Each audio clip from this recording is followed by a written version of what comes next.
सुप्रभात विद्यार्थियों, आज हम 9वीं कक्षा से पाठ 13 ग्राम श्री कविता की व्याख्या करेंगे, जिसके कवि सुमित्रानंदन पंत जी हैं।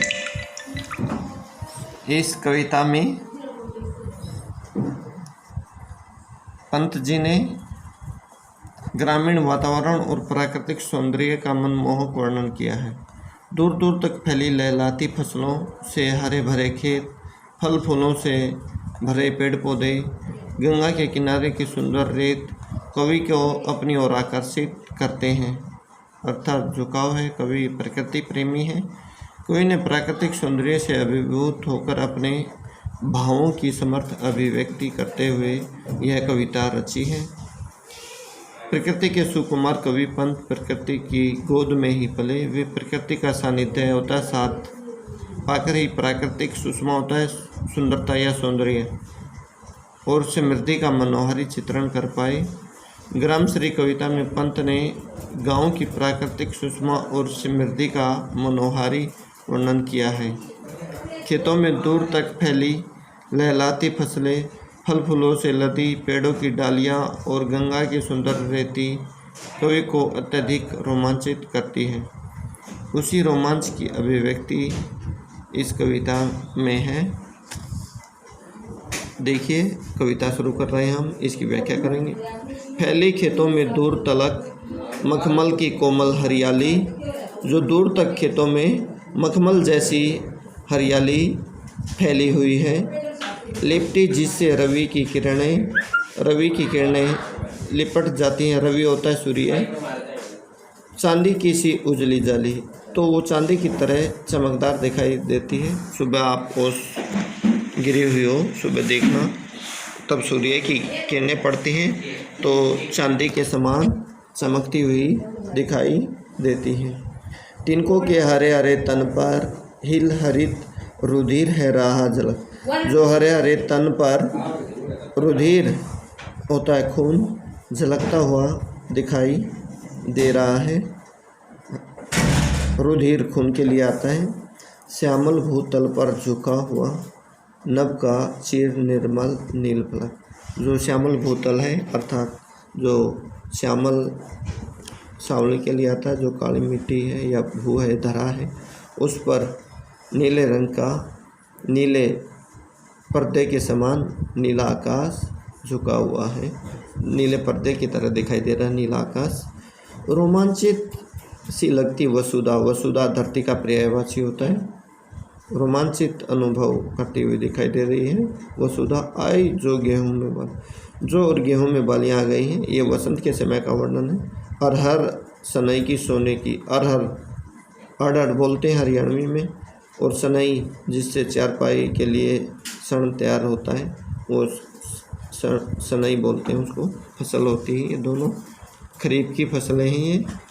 तो ये बुआई शुरू हो जाती है फरवरी मार्च में, इसकी अगेती किस्म है। अगेती बुआई शुरू हो जाती है। वैसे 25 जून तक बुआई होती है इनकी, सनई की और इनकी।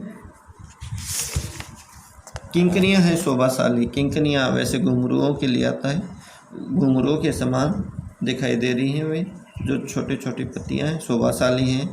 उड़ती भीनी तलाक गंध तेल जैसी गंध। फूली सरसों पीली पीली, अर्थात पीली सरसों से तेल जैसी गंध आ रही है। लो हरित धरा से झांक रही नीलम की कली तीसी नीली, और वो कैसी है? नीली है। हरित धरा पर नीलम की कली दिखाई दे रही, नीली दिखाई दे रही है। रंग रंग के फूलों में मिली जुली, रिलमिल का दे दिया है, मिली जुली। हंस रही सखियाँ मटर खड़ी, जो मटर की फलियाँ हैं। मटर उस समय फरवरी मार्च में काफ़ी होती है, जो सब्जी में प्रयोग करते हैं। मखमली पेटियों सी लटकी, मखमल की पेटियों के समान लटकी हुई दिखाई दे रही है मटर की फलियाँ। छिमियाँ होता है फलियाँ। छिपाए बीज लड़ी, और ऐसा लग रहा है उसने अपने बीजों को उसके अंदर, फलियों के अंदर छिपा रखा हो। फिरती है रंग रंग की तितली, रंग रंग के फूलों पर। अनेक प्रकार के फूल खिले होते हैं। अपने यहाँ उत्तर भारत में वसंत ऋतु में फूलों पर बहार होती है। अनेक लाखों किस्म के फूल अपनी सुंदरता बिखेरते हैं। फूले फिरते हैं, फूल स्वयं उड़ उड़ वृंतों से वृंतों पर। वृंत होता है डंठल, जो फूल होता है उससे नीचे का भाग होता है, जहाँ से अर्थात तना उसके नीचे का, उसको वृंत बोलते हैं या डंठल बोलते हैं। वो हवा चलती है तो ऐसा लगता है जैसे एक दूसरे के ऊपर उड़ रहे हों। अब रजत स्वर्ण मंजरियों से, रजत चांदी के लिए आता है, रजत पदक बोलते हैं, स्वर्ण सोने के लिए स्वर्ण पदक। स्वर्ण पदक, रजत पदक और कांस्य पदक, 3 प्रकार के पदक होते हैं। कांसी का कांस्य पदक होता है।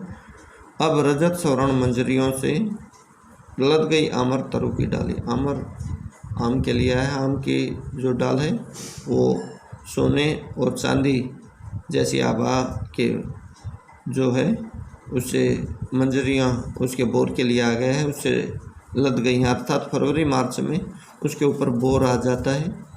झर रहे ढाक पीपल के दल, दल पत्ते के लिए आता है, पीपल के पत्ते और ढाक के पत्ते झड़ रहे हैं। हो उठी कोकिला मतवाली, अर्थात कोकिल भी सबसे ज़्यादा वसंत ऋतु में कूकती है। मतवाली होना, कूकना। महके कटहल, कटहल का की सब्जी भी बनती है, भारी फल होता है, सब्जी के रूप में प्रयोग होता है। पेड़ होते हैं बड़े बड़े। मुकुलित जामुन, और अधखिली जामुन भी मुकुलित है या खिल गई है। वैसे बोर ही आता है फरवरी मार्च में, जामुन के ऊपर भी बोर होता है। जंगल में झरबेरी झूली, झरबेरी जो झड़बेरी भी बोलते हैं इसको, छोटे बेर खाए होंगे आपने बचपन में, बिल्कुल छोटे छोटे लाल बेर, वो झड़बेरी के बेर होते हैं। अपने इलाकों में आपने थड़ियों में देखा होगा ये झड़बेरी मिलती हैं। अब कच्चे बेर लगे हुए होंगे इन दिनों में, छोटे छोटे। लगभग नवंबर अक्टूबर के आसपास पक जाते हैं वो। अब छोटे छोटे कच्चे फल मिलेंगे बिल्कुल झड़बेरी पर, बिल्कुल छोटे छोटे होते हैं। फूले आड़ू नींबू दाड़िम, दाड़िम अनार के लिए आ गया है। आड़ू नींबू और अनार फूले हुए हैं, अर्थात प्रसन्नचित दिखाई दे रही है। आलू गोभी बैंगन मूली पीले मीठे मीठे अमरूदों में, ये भी क्या है, फूले हुए हैं। आलू गोभी बैंगन और मूली पीले मीठे अमरूदों में अब लाल लाल चितियाँ पड़ी। चितियाँ होता है निशान, पड़ गए हैं, अर्थात अमरूद भी आ जाते हैं फरवरी मार्च में, पक जाते हैं। वैसे जनवरी में ही पकने शुरू हो जाते हैं। पक गए सुनहले मधुर बेर, और मधुर बेर हैं वो भी क्या है, पक गए हैं। आंवले से तरु की डाल जड़ी, अब आंवले से जो पेड़ की डाल है, आंवले के पेड़ की डाल जड़ गई है, अर्थात आंवला इस मौसम में बहुत लगता है। आंवले का मुरब्बा भी डलता है। लहल है पालक, पालक लहला रही है। मह धनिया, और धनिया महक रहा है। धनिया भी उस समय जनवरी फरवरी मार्च में काफ़ी मात्रा में होता है। लौकी और सेम फली फैली, लौकी घिया के लिए आया और सेम की फली फैल गई हैं। मखमली टमाटर हुए लाल, मखमल के समान जो टमाटर हैं वो कैसे हो गए हैं, लाल हो गए। मिर्चों की बड़ी हरी थैली, अर्थात जो हरी मिर्चें हैं, लंबी लंबी हरी मिर्च, वो थैली, हरी थैली के समान दिखाई दे रही हैं। बालू के सांपों से अंकित गंगा की सतरंगी रेती, बालू के सांपों से अंकित जो गंगा नदी है उस पर सूर्य की किरणें पड़ती हैं तो जो पानी की लहरों से जो निशान पड़ जाते हैं वो कैसे दिखाई दे रहे हैं, सूर्य के प्रकाश से सांपों के समान। बालू के, वैसे बालू अपने यहाँ बालू रेत होता है जो थड़ी बोलते हैं, वहाँ मिलता है, लेकिन यहाँ बालू जो गंगा की रेती है उसके लिए आया है बालू, तो वो सांपों के समान दिखाई दे रही हैं उसकी लहरें, तब प्रकाश पड़ता है तब दिखाई देती हूँ।